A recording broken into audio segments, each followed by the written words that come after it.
Some you might have heard of, some might be a little bit new. In particular, I'm going to mention TensorFlow 2.0. We just recently released an RC candidate, or which is kind of redundant. We released a release candidate. And then also JAX, which you might have heard of, and something called MLIR, which is intended to be kind of the next generation for machine learning compiler stack. So it looks like, for whatever reason, you need to go to the Apple icon, then system preferences, yep, then displays, yep, and then arrangement, and mirror display. cool beans. Yeah. Awesome. And present. There we go. Okay, cool. So hello everyone, I'm Paige. I work on TensorFlow at Google. I worked at Microsoft prior to this, and I've been kind of involved in the data science community for the last decade, or thereabouts. If you have any other questions throughout the duration of the conference, feel free to flag me down. I would love to talk about your projects and also about ways that the TensorFlow team could collaborate or that Google could help with either funding or just kind of arbitrary developer code review or bug fixing. Cool. So TensorFlow 2.0.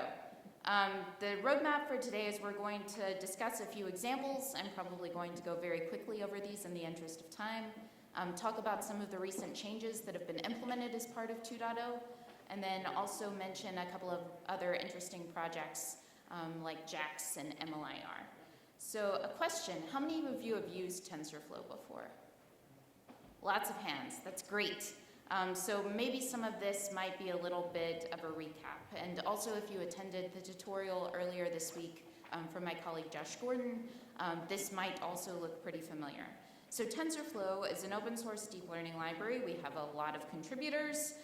It was released by Google in 2015, though we've been using it internally in various incarnations immediately prior. We also use TensorFlow for every single machine learning bit of functionality that we have in Google products. So if you enjoy autocomplete on a Pixel phone or autocomplete for your email, congratulations, you're a TensorFlow user. With TensorFlow 2.0, we're trying to make the framework easier to use and also making it sort of eager execution and more Pythonic in feel and style. You can install the RC today with a pip install command. This is what you would use in Colab. Otherwise, just leave off the exclamation point. And several examples would be deep learning with or deep dream rather. So being able to do representation learning, encoders and decoders. This is an example from a transformer architecture, and also being able to do things like take an input image and generate a text description of that input image without having to retrain the model on your own data. So one of the great things about TensorFlow is we have a number of models that are available for you to use in just sort of an out-of-the-box capacity. All you have to do is download it and then have your input data. Usually, for most of the examples, they're image-focused or text-focused, but we do have some that would support video input. So you would imagine being able to send in an MP4 snippet and then automatically have sort of an action described for that video. Cool. So with TensorFlow 2.0, it's really the perfect time to start learning deep learning if you haven't already. This is the links that you see down in the lower left-hand corner are all links to Colab notebooks that you can run or just copy and paste into your preferred development environment and use there. TensorFlow 1, if you did use TensorFlow 1, I apologize because it was quite frustrating, and it wasn't at all Pythonic.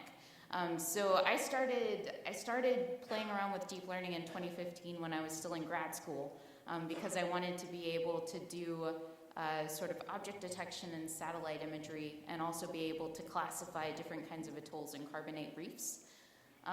it looked a little bit like this, right? So you could initialize some variables, but you couldn't use them immediately, right? In order to actually interact with this data, you would have to initialize a session, which made 0 sense. You would have to start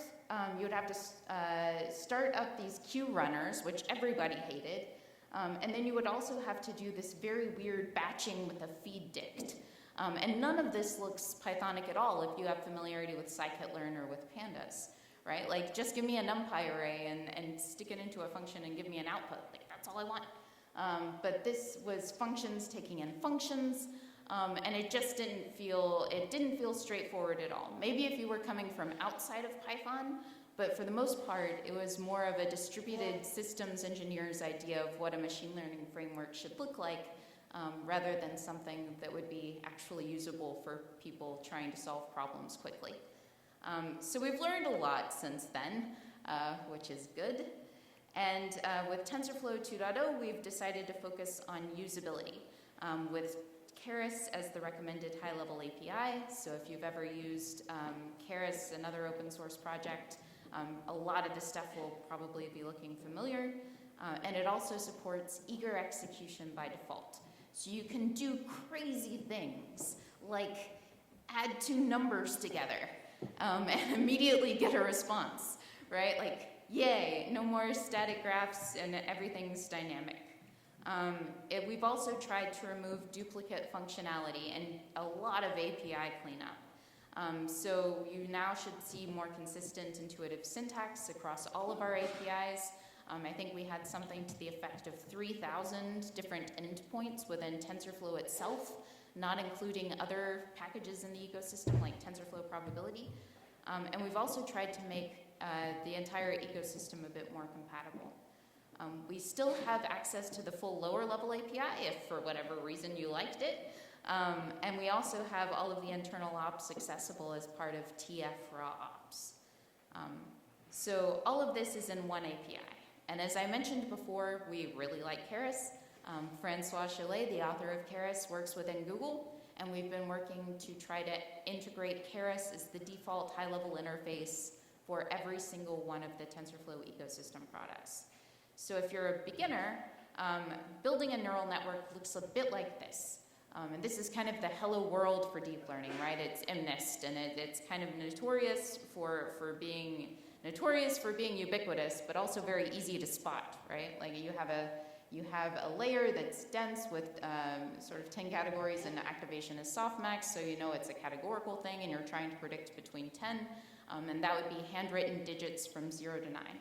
But really, to build the thing and to sort of have the ability to detect handwritten digits from 0 to 9, that's all that it takes. And that's kind of magic, right? So if you use TensorFlow 1 with Keras, the standalone version or the integrated version, it looked a little bit like this. And the good news is with TensorFlow 2, it looks exactly the same. So if you're a Keras user, the kind of code change that you would expect to see is very, very minimal or potentially non-existent. For experts, if you wanted to be able to subclass your model or do something specialized, that's absolutely supported as well. So if you're not a fan of compile and fit, there are options for you too. Technical differences, so you have the symbolic or sequential API where your model is a graph of layers and any model you compile will run. But TensorFlow will help you catch and debug errors at compile time now. You also have the ability to subclass models and sort of the more functional API, and this gives you your model as Python bytecode. An important thing to mention is that for the symbolic and the functional APIs, you can't mix the two.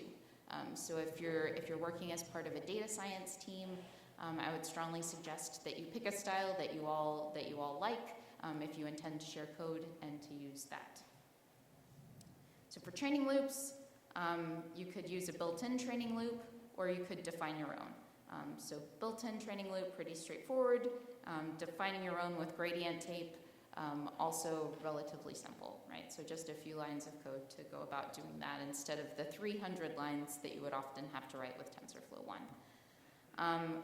Keras, so standalone Keras versus TF Keras, they're pretty much the same, or at least from a user-facing perspective, but from a performance perspective, a number of optimizations have been included as part of TF Keras to make it work great at scale, particularly for things like GPUs and TPUs. And if you wanted to do distributed training, so that's sort of the model that I showed you before, all you would have to do is sort of define a strategy. So here you would be training across GPUs, and then place your model in a strategy scope, and you're off to the races. But that's all the code change that you would need in order to scale from a single CPU to a cluster of GPUs. Another good thing, all of our docs are runnable. So everything that you see on the tensorflow.org website has a button called Run in Google Colab, and it will take you immediately to an executable environment that looks pretty similar to Project Jupyter notebooks that would be able to help you sort of go through the tutorial and learn and make modifications. We also have compatibility with the entire TensorFlow ecosystem. So with serving, with Lite, with TensorFlow.js, you're able to create a model using Python and to deploy it to all sorts of target architectures. So it could be a cell phone, it could be a browser, whatever. But you're able to take the code that you write and make it immediately useful. We've also integrated TensorBoard with Colab. So now if you use TensorBoard Magics, you're able to see all of the visualization capabilities within TensorBoard. We're making TensorBoard also easier to contribute plugins to. So if your company has interest in building out visualizations, that should also be a little bit more straightforward. We've also included built-in performance profiling in Colab for GPUs and also TPUs. So this should be pretty interesting to see if you have sort of deep motivations for performance. We've also tried to build out the docs and made those a little bit more verbose with lots of examples.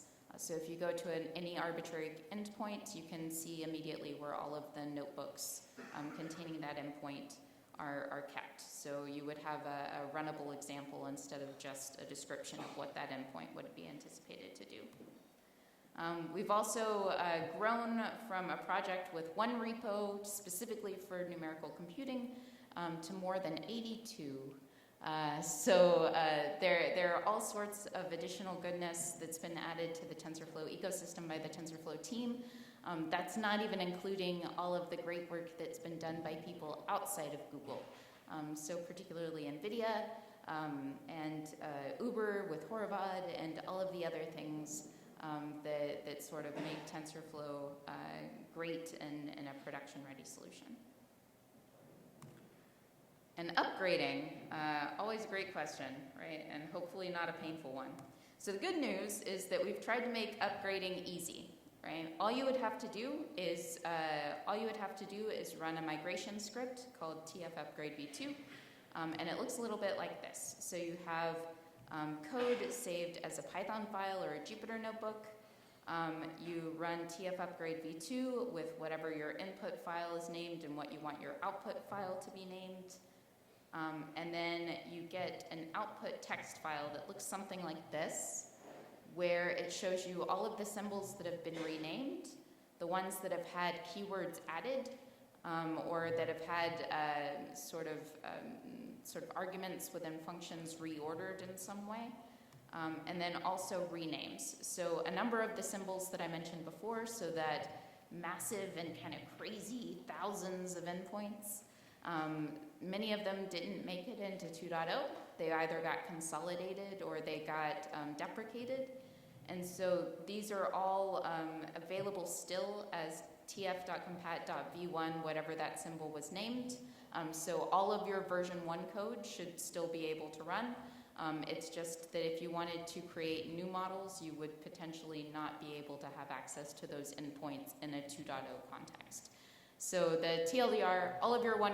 Whatever code should still run, It's just that some of the endpoints you won't be able to use with canonical 2.0 models. And then you can just run the model as expected. And you should see exactly the same performance or even better. Cool. There's also a product called Tf2 Ml that was created by one of our machine learning Google developer experts. And I encourage all of you to go and try it out. It gives you the diffs for each model from 1 to 2 displayed directly in your browser. We also have a public and transparent project roadmap on GitHub. I encourage you all to take a look at it and to follow along and comment on your favorite issues. And we've also made it so that you can use TensorFlow almost exactly like NumPy, right? So we've implemented many things to make TensorFlow a little bit faster, including something called Tf function, which you can wrap any Python function with a Tf function and it turns it automatically into a graph representation. And this is all possible through something called autograph. Generated code looks a bit like this, but that's usually something that wouldn't be user-facing. If you want to learn more, go and check out tensorflow.org/beta, which should redirect you to the RC page. Some ways to know that you're using a 1.x tutorial, you might see things like enable eager execution, because remember, now everything is eager execution by default. You might see session.run statements, which have completely gone away, or placeholders, which you no longer need to use because you can just have Python variables. And then feed_dicts, also no longer necessary. You can just have NumPy arrays ingested directly into TF-Keras, which is kind of cool. And if you're looking for books about 2.0, these are two of my favorites, one by Aurélien Guérin and one by François Choulet. Both of them are available online, at least in part, though I think that Francois's is still maybe only available through purchase on Manning. And so JAX, this is, I guess, the next segment. And also, how am I doing on time? You are at 12 minutes. Excellent. Okay, cool. So there will be time for questions. Perfect. So JAX, how many of you have heard of JAX? Few hands. Awesome. So JAX is a little bit different than TensorFlow. It's run by a team not inside of our org. That's a different part of Google Brain and Google Research. But what JAX is giving you is the ability to have essentially NumPy that's runnable on accelerated hardware like TPUs. And it's doing this in quite a straightforward and very interesting way. And I highly encourage you, if you have interest in using accelerated hardware for your programs, to take a look at it.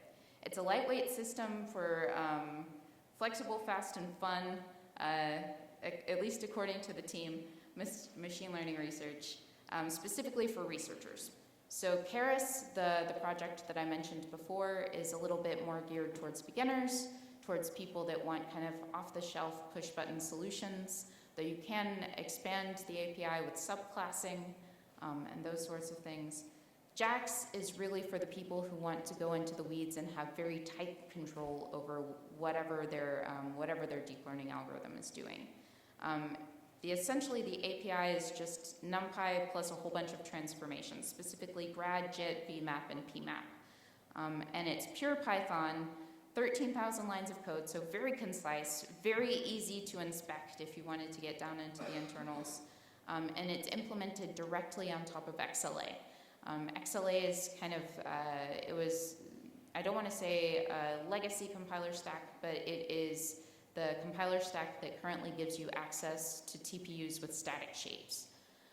So XLA has been really, really important for Google. There's been a lot of great engineering that's gone into the project, and it's currently the only way to interface with TPUs.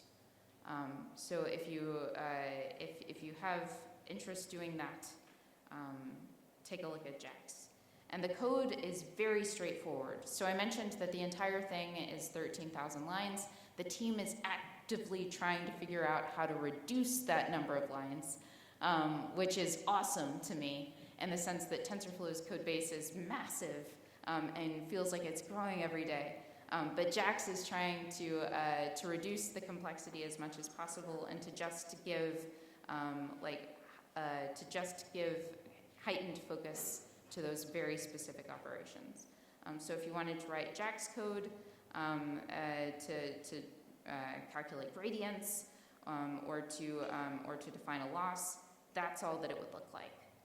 And it's very composable. You can sort of f of g of h of x if you want, or g of h or whatever of x as you choose, and all of it should work as intended.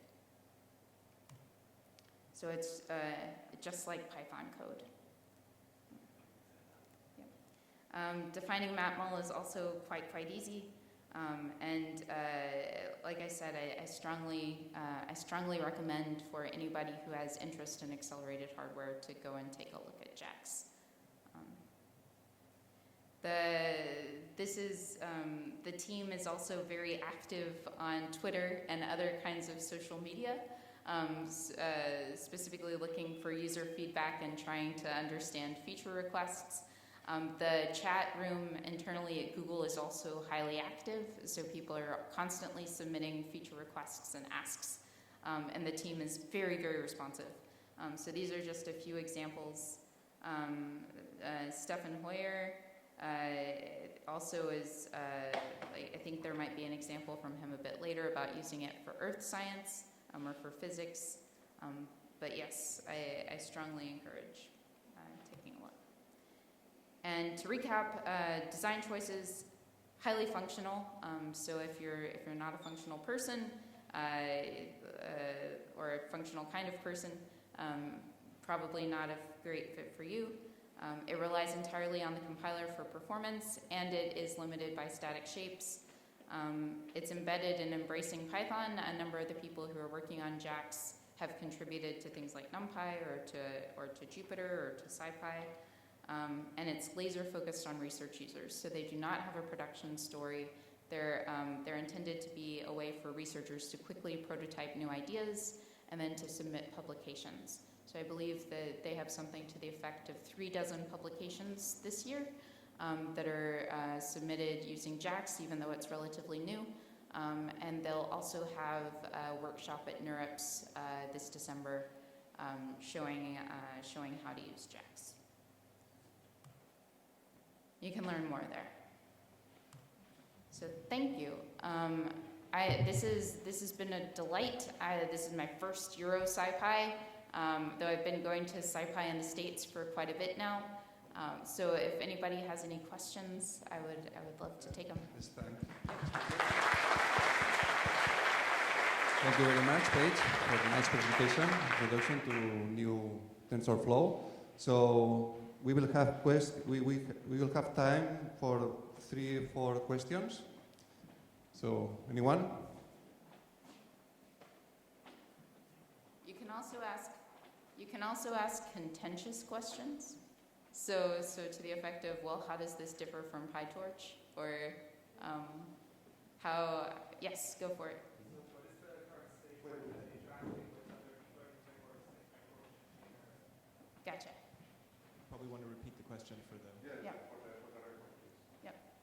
Cool. So I believe the question, if people couldn't hear it, is what is the status for interacting with other frameworks like PyTorch or Chainer or MXNet or things of that nature? I know that there was a project that was started a while ago by Facebook called Onyx, which was specifically for their purpose of wanting to convert folks from Caffe to PyTorch. So that path in Onyx was very well defined. But it's also kind of not the right level of abstraction that we thought would be correct for TensorFlow. So there's recently been a project that spun up. It's also open source, and I highly encourage you to go and take a look at it, called MLIR.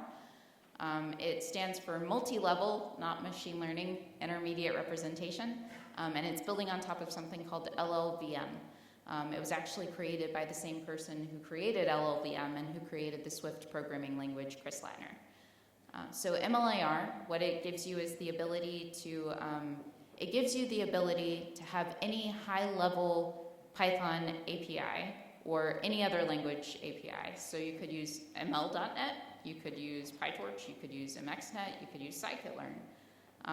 And MLIR maps all of these high-level contexts into low-level operations that are optimized for whatever deployment target architecture you have. So what does that mean? That means that the code that you write, if you wanted to run it on a GPU, all of the ops that could be lowered to be optimized for a GPU are automatically done for you. Or if ops can be fused together with just-in-time compilation, that also occurs. If you're not using a GPU, if you're using a TPU, or if you're using CPU, or if you're using like whatever crazy pants new accelerated domain architecture that you care about, all of that is done for you as well. So the integration wouldn't necessarily be like take TensorFlow code and either transpile it into PyTorch or somehow take the graph representation and make it expressible in terms of PyTorch graph representations. What it is more is we're building a low-level compile architecture that will allow you to write in whatever high-level context that you care about, and it's automatically optimized for your chosen deployment architecture, if that makes sense. Because I think a lot of the ask from the PyTorch community right now is I want to be able to use things like TPUs. I want to be able to put things on mobile devices. Like, wouldn't it be great if I could do that? And MLIR would give you the ability to do that with PyTorch, but also ML.NET, but also scikit-learn, and anything else. Okay, thank you for the explanation. So we have time for one last question. Come on, don't be shy. Yeah.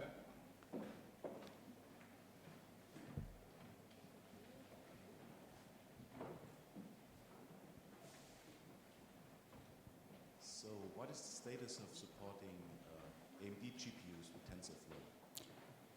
The state of supporting what? AMD GPUs, so not NVIDIA. AMD, excellent, yes. So that's a great question. Right now, TensorFlow just supports, or at least the TensorFlow team is only tasked with supporting NVIDIA GPUs. And the question was, what is the status for supporting AMD? There is an open source project that's started and supported by AMD. I believe it's called Rockman, or OCM or something. But I'm happy to point you towards that project, and that would be how you would go about supporting TensorFlow with AMD GPUs. Like I said, though, the TensorFlow team does not devote resources to maintaining that ourselves, in the sense that we would probably not be the best maintainers for that particular kind of deployment. Okay, so thank you very much. Let's thank again to the speaker.